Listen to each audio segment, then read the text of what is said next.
Right breaking చేస్తున్నాం. AP మంత్రులకు శాఖలు కేటాయించారు.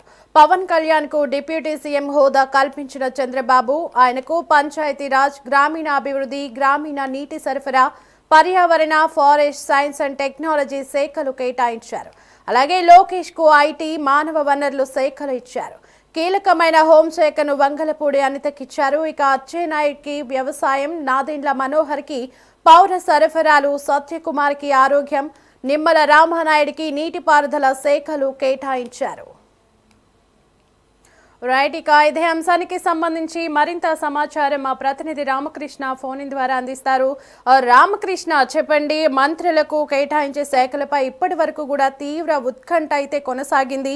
ఏ మంత్రికి ఏ శాఖ కేటాయిస్తారని కూడా చాలా వరకు కూడా ప్రజలు ఎదురు చూసిన తరుణంలో ఫైనల్లీ మంత్రులకి శాఖలు అయితే కేటాయించారు. అలాగే జనసేన యొక్క జన సైనికులు అందరూ కూడా సంతోషం వ్యక్తపరిచేలాగా కూడా పవన్ కళ్యాణ్ కి డిప్యూటీ సీఎం హోదాని కూడా కల్పించారు. మరి దీనికి సంబంధించి మరింత పూర్తి డీటెయిల్స్ ఏంటి రామకృష్ణ?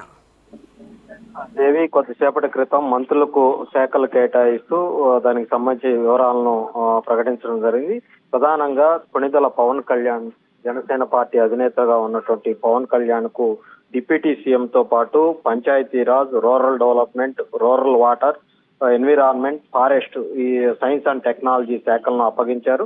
అదే విధంగా నారా లోకేష్ కు మానవ సంబంధాలతో పాటు మానవ వనరుల డెవలప్మెంట్ తో పాటు ఐటీ శాఖను ఆయనకు అప్పగించడం జరిగింది. ఇక రాష్ట్ర తెలుగుదేశం పార్టీ అధ్యక్షుడిగా ఉన్నటువంటి కింజనూరుకు అచ్చెన్నాయుడుకు వ్యవసాయ శాఖతో పాటు కోఆపరేటివ్, మార్కెటింగ్, పశుసంవర్ధక శాఖ, డైరీ డెవలప్మెంట్, మత్స్య శాఖలను కింజవరపు అచ్చెన్నాయుడుకు కేటాయించడం జరిగింది. కొల్లు రవీంద్రకు గనుల శాఖను కేటాయించారు. నాదెండ్ల మనోహర్, జనసేన పార్టీకి చెందినటువంటి నాదెండ్ల మనోహర్ కు పౌర సరఫరాల శాఖను కేటాయించడం జరిగింది. నారాయణకు మున్సిపల్ అడ్మినిస్ట్రేషన్, అర్బన్ డెవలప్మెంట్ శాఖను కేటాయించడం జరిగింది.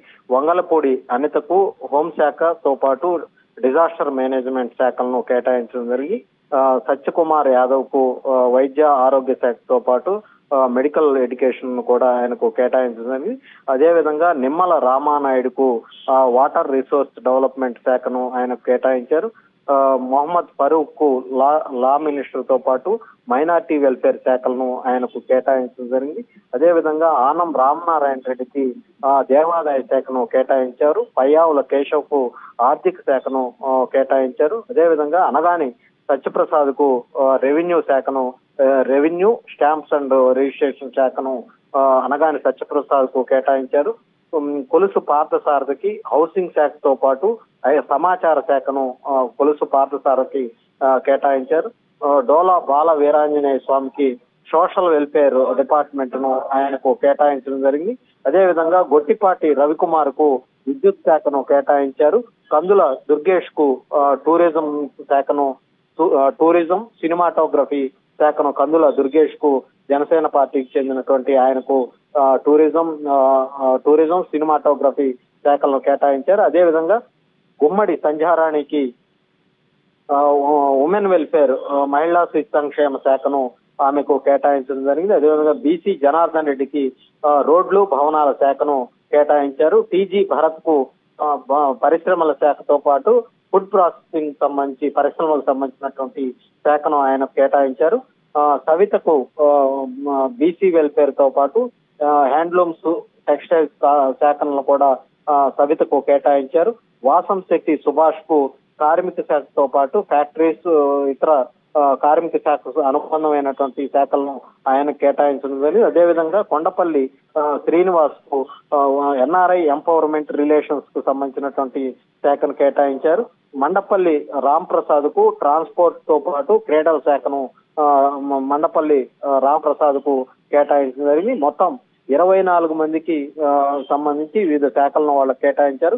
ఇక మిగిలిన ఇతర శాఖలను అయితే చంద్రబాబు తన కిందనే ఉంచుకున్నారు. ఆ శాఖలన్నింటినీ కూడా ముఖ్యమంత్రిగా చంద్రబాబు ఆయనే ఆ శాఖల యొక్క పర్యవేక్షణ అయితే చేయబోతా ఉన్నారు. దేవి.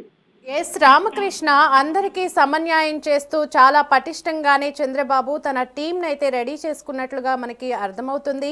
మరి వీరిలో కొందరు సీనియర్లకైతే మంత్రివర్గంలో చోటు దక్కలేదు. మరి వారిలో అసంతృప్తి ఏమీ లేదా? మనం ఈ టీంని కనుక చూస్తే కనుక అన్ని వర్గాలకి సమన్యాయం చేస్తూ పక్కా ప్రణాళికతోనే చంద్రబాబు నాయుడు ముందుకు వెళ్ళాడని అయితే మనకి అర్థమవుతుంది. మరి ఈ అభ్యర్థులు ఎలాంటి ఫీలింగ్తో ఉన్నారు? మంత్రి పదవి దక్కిన వారు ఎలాంటి ఫీలింగ్తో ఉన్నారు? మంత్రి పదవి దక్కని వారు ఎలాంటి ఫీలింగ్ కలిగి ఉన్నారు?